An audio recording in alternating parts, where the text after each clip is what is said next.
10 kilomètres. Bon, c'est rien 10 kilomètres. Eh bien, c'est ce que je me serais dit, comme des millions de Français, si j'habitais dans une grande ville. Si dans ce cas de figure, nous pouvons avoir la chance d'avoir pas mal de choses à faire, eh ben ce n'est pas mon cas. J'habite en campagne. Alors autant vous dire que 10 kilomètres en campagne, ça peut être la distance entre deux villages, voire même la moitié de cette distance. Imaginez ma détresse quand j'ai appris cette nouvelle. Vous commencez à me connaître, je suis un amoureux fou de ma région et de son patrimoine. Alors être réduit à une superficie de 310 km² quand ta région en fait presque 32 000, c'est un poil frustrant. Et c'est là qu'entre en jeu la magie. En général, quand on cherche à s'évader, c'est le dépaysement qui nous guide. Et si là, on faisait l'inverse, se dépayser à côté de chez soi? Si j'habitais dans le Vercors, le Mercantour ou les Alpes, ça serait vraiment le cas.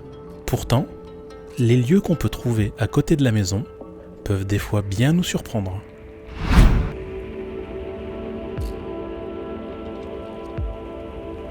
Il faut que je vous raconte une petite anecdote. Mon goût pour l'aventure dans la région n'est pas récent. Et j'ai l'habitude de dire que j'ai eu deux renaissances. La première, plus ancienne, c'est quand je découvrais tout le territoire, à 20 bornes à la ronde de chez moi, en chevauchant mon premier vélo de route. C'était l'époque où je faisais 60 à 80 km tous les dimanches. Et aussi l'époque où je faisais 60 kg de moins. En allant à l'ouest de chez mes parents, je suis tombé ici, à Monchy-le-Preux, et j'ai eu comme un coup de cœur. Et c'est ce coup de cœur, au sud de mes 10 km, que démarre mon voyage en terre connue.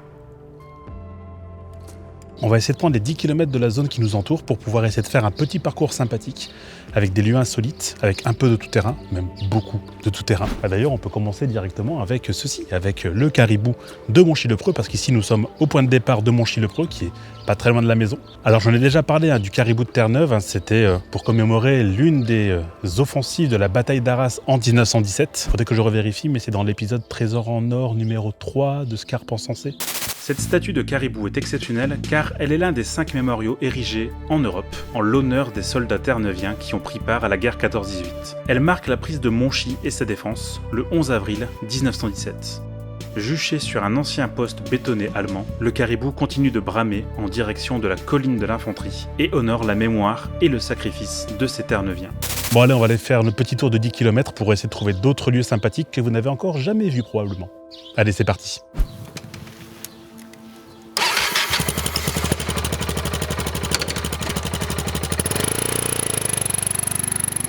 Hop, demi-tour. Incroyable monument qui est vraiment magnifique. Bon, bah vous allez voir les amis, malgré tout, ce qu'on peut en dire, il y a quand même des choses à faire à 10 km de la maison. Ah oui, et j'oubliais, la deuxième naissance, c'est quand je suis retourné ici en empruntant les chemins de traverse avec mon trail.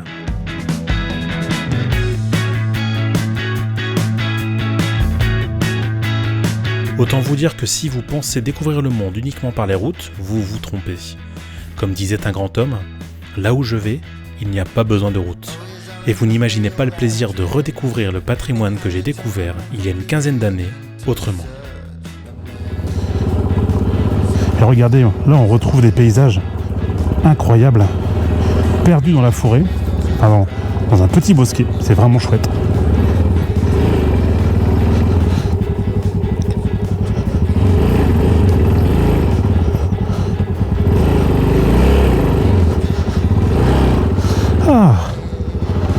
Ah, c'était sympa pour commencer ça.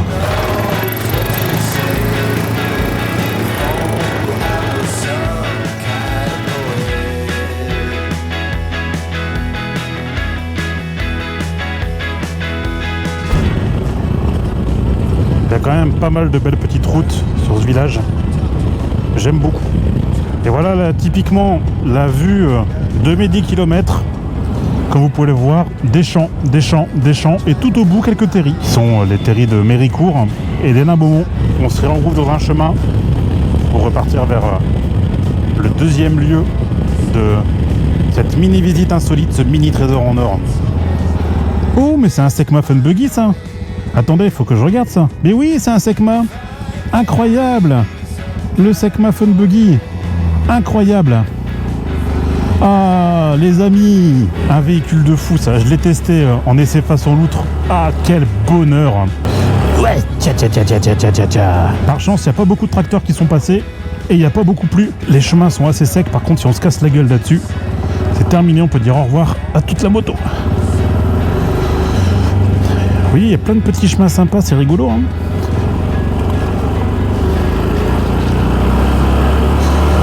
D'ailleurs, notre deuxième destination vous est déjà familière si vous me suivez depuis le début. C'est encore une découverte d'adolescent que je vous ai partagée 2 fois, en 2017 et avec Matt Adventure. Et c'est au sud-est de mes terres connues. C'est ce genre de lieu qu'on ne voit que dans les films ou dans les livres d'histoire.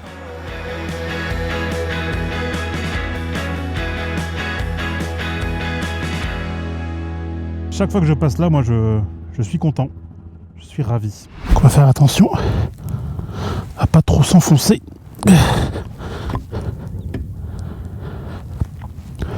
Aïe, un petit peu de montée. Bon, je vais pas revenir dessus. Vous connaissez l'endroit, vous l'avez déjà vu dans le Trésor en or numéro 3. Mais voilà, pour ceux qui ne le connaissent pas, le petit Cromlech. Les Bonnettes, c'est un peu notre mini Stonehenge à nous. Ces pierres sont situées sur une butte à l'abri de tous les regards. Disposées en forme de couronne ou de cromlech, elles ne regardent pas l'horizon mais se regardent entre elles, comme si elles priaient toutes ensemble. Un des lieux les plus énigmatiques de la région. Vraiment un lieu particulier. Rouler dans ces endroits qui me rappellent ma jeunesse me fait réfléchir à de vieux clichés que je balaie d'un revers de la main. Quand on me dit que la région n'a pas de relief, je réponds alors que l'avantage, c'est qu'il suffit d'une simple colline de 50 mètres pour voir à 30 bornes à la ronde. En général, un poil surpris et moqueur, les gens semblent ébahis. Et pourtant, c'est vrai. Et c'est d'ailleurs en reprenant la route vers l'est de mes 10 km que je me suis rendu compte que certaines collines peuvent nous surprendre à en perdre haleine.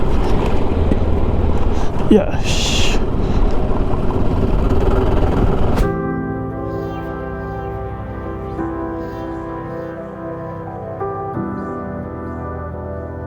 Pour vous, c'est peut-être rien. Pour moi, je me sens comme sur la plaine d'Irula, à contempler mon village cocorico, Douai. Douai, ça fait des semaines entières que je n'y ai pas posé mes bagages, et c'est là qu'on se rend compte à quel point la maison de mes parents me manque. Et c'est en regardant dans cette direction que je me remémore mes souvenirs de jeunesse. Dernière bouffée de verdure avant de pénétrer dans ce territoire qui s'industrialise, à la frontière avec le bassin minier.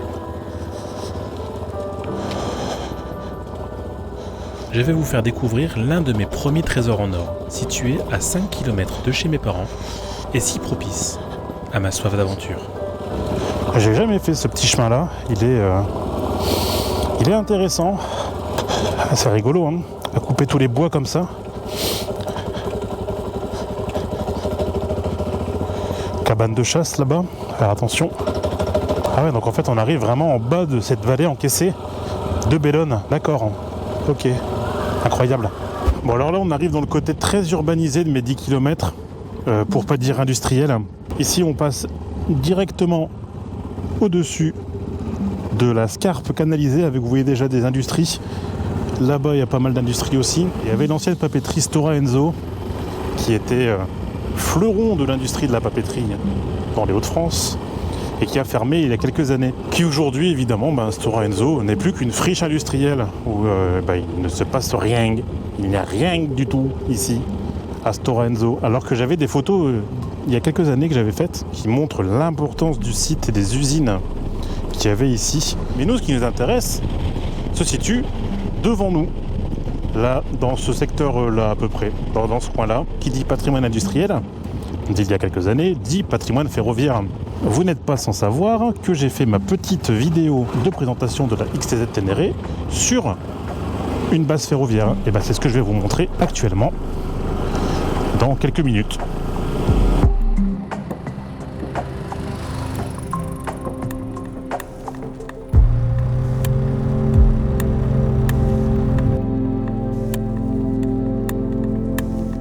Tous les souvenirs remontent.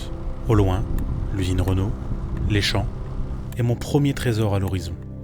Une vraie Madeleine de Proust qui me fait comprendre à quel point j'ai pu oublier de revisiter ces lieux qui m'ont forgé étant plus jeune. Ah, nous y voilà. Ce site hautement incroyable. Que du patrimoine industriel qui est complètement à l'abandon aujourd'hui. Si cette friche industrielle ne semble guère attrayante, imaginez-vous alors ce qu'un gamin de 15 ans pense quand il découvre ça. Loin de tout, presque déchiré par le temps. C'était génial. Faut se dire qu'ici, il y a quelques années, des trains passaient encore, mais aujourd'hui, il n'y a plus rien.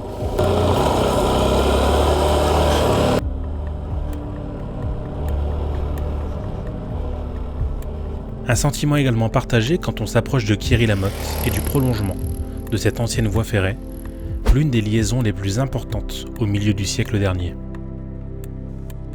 Quand on montait sur ce pont avec sac de sable, on se prenait pour les rois du monde. Le drone me rappelle cette photo prise en 2009 lorsque rien n'était interdit. Aujourd'hui, les choses ont bien changé. Sauf pourquoi j'aime venir ici. Ça me rappelait Cambrai et son sublime pont rouge, d'où passaient les TER en direction de la ville aux Trois Clochers.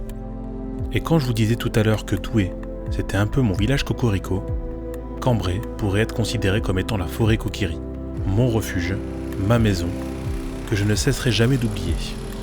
Alors quand d'autres vestiges de la guerre longent ces chemins de traverse, je me dis au final que mes 10 km font preuve d'une versatilité insoupçonnée. Passer du calme et de la verdure de l'Artois à l'industrialisation et le tumulte urbain du bassin minier, tout ça en 20 minutes. Une vraie palette de couleurs qui d'ailleurs se désature en arrivant au nord de mes terres connues. Et on le sait tous, au nord, c'était les corons.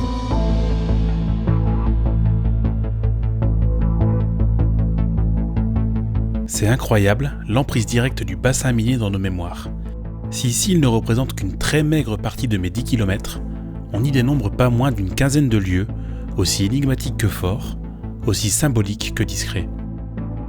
Si je n'avais alors qu'une seule chose à vous montrer ici, ce serait la cité de la Parisienne et ses 2 longues barres de corons, de près de 200 mètres. Symbole de l'exploitation minière de la fin du 19e, on plonge ici dans le passé de ma région, ce qui me rend tout particulièrement fier. Même si ces lieux ne font pas l'unanimité dans mes 10 km, ils auront l'honneur d'y figurer, et c'est pour cela que je tenais à les mentionner. Cependant, l'heure de la fin de mon voyage en terre connue approche, et je tenais à terminer vers l'ouest, en retrouvant mes paysages typiques de l'Artois. C'est un réel bonheur de rouler ici, et de se rendre compte que 10 km peut être une aire de découverte complète. Je n'aurais jamais rêvé mieux comme secteur et comme délimitation, tant les paysages diffèrent d'un secteur à un autre. En retrouvant les petits villages voisins du mien, je prends plaisir à passer dans ce corridor de verdure où l'on se prend à rêver d'aventure dans la pampa.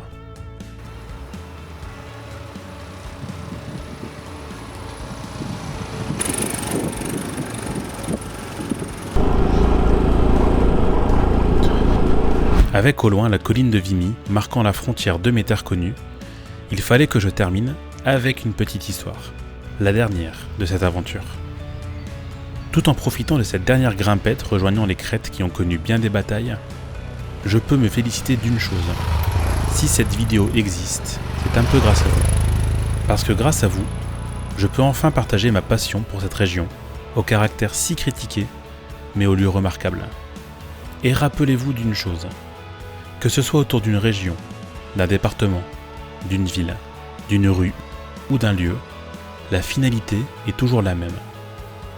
Faites de chaque voyage, de chaque balade, de chaque sortie, une aventure dont vous serez le héros. Ce ne sera certes pas tous les jours facile. Ce ne sera peut-être pas une partie de plaisir, mais ce sera votre aventure, votre voyage dans vos terres connues. Et si je devais terminer la vidéo à un endroit, ce serait cette colline de 50 mètres d'où l'on voit tout à plus de 30 bornes à la ronde et d'où l'on aperçoit, par temps clair, Douai, mon village cocorico, et Cambrai, ma forêt Kokiri.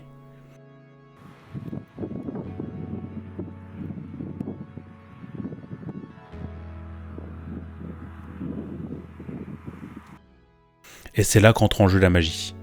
Ce n'était peut-être pas le Vercors, le Mercantour ou les Alpes, mais c'était chez moi. Et ça, personne ne pourra me l'enlever.